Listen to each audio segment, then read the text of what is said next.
Let's go. गाड़ी start कर। बड़ा हरामी हो बेटा। राधे राधे सभी को स्वागत है आपके अपने YouTube चैनल विन वर्ल्ड में। आज हम इंडिया यूएसए की ट्रेड डील के बारे में जानेंगे। ये ट्रेड डील क्यों जरूरी थी, इस ट्रेड डील से इंडिया और यूएसए के रिलेशन में क्या इफेक्ट पड़ेगा, इंडिया को इससे क्या फायदा होगा, क्या नुकसान होगा, भारत में अमेरिका की क्या चीजें सस्ती होंगी और भारत अमेरिका को क्या एक्सपोर्ट करेगा। पहले से ही इंडिया और यूएसए के बीच ट्रेड बहुत बड़ा है। 2024-25 में यूएसए इंडिया के लिए टॉप ट्रेडिंग पार्टनर था। लगभग $132 बिलियन का ट्रेड दोनों के बीच हुआ था। इंडिया यूएसए ट्रेड डील में इंडिया हमेशा सरप्लस में रहता है, यानी इंडिया इंपोर्ट कम करता है, एक्सपोर्ट ज्यादा करता है। इंडिया मेनली यूएसए को इलेक्ट्रॉनिक्स, दवाइयां और जेम्स एक्सपोर्ट करता है और इंडिया अमेरिका से एनर्जी, एयरक्राफ्ट पार्ट और मशीनें खरीदता आ रहा है।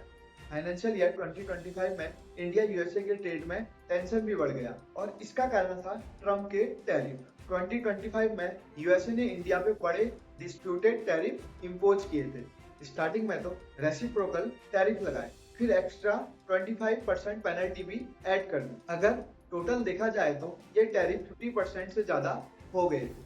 अमेरिका के द्वारा लगाए गए टैरिफ्स का रीजन भी जान लेते। यूएसए का मानना था कि इंडिया रशिया से क्रूड ऑयल खरीदता है और रशिया यूक्रेन वॉर में रशिया को इससे हेल्प हो रही है, तो यूएसए ने अपनी फॉरेन पॉलिसी के अकॉर्डिंग इसे ऑब्जेक्शनेबल बताया।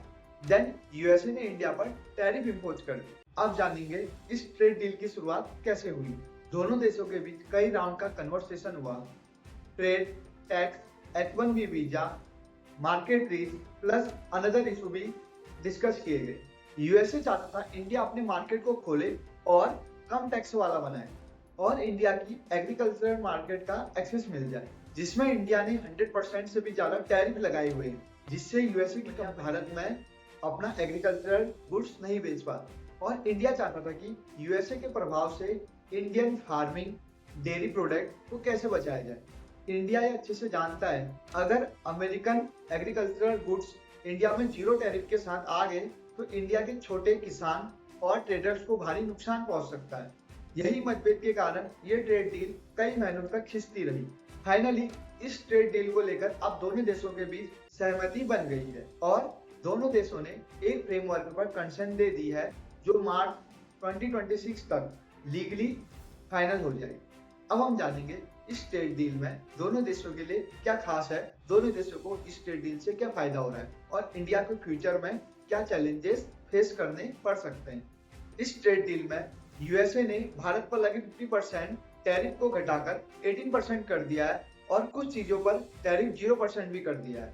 अब जानते हैं इंडिया की किन चीजों पर 18% टैरिफ लगा है और उससे भारत को क्या फायदा होने वाला है। भारत के टेक्सटाइल और कपड़े, लेदर और footwear, rubber, plastic product, organic chemical और होम डेकोर की चीजें 18% टैरिफ रेट पे आ चुकी हैं। अब ये गुड्स अमेरिका में सस्ते दामों में मिला करेंगे, जिससे इंडिया का एक्सपोर्ट भी बढ़ेगा। अब कुछ ऐसी चीजें भी हैं जिनमें टैरिफ 0% कर दिया गया है। वो है जेनेरिक दवाइयाँ, जेम्स एंड डायमंड्स और एयरक्राफ्ट पार्ट्स। अब कुछ ऐसी चीजें भी हैं जिनमें टैरिफ 50% अभी भी बरकरार बना हुआ है। वो है स्टील, तांबा और कुछ ऑटो पार्ट। अब जानते हैं कि अमेरिका को इस डील से क्या फायदे हो रहे हैं।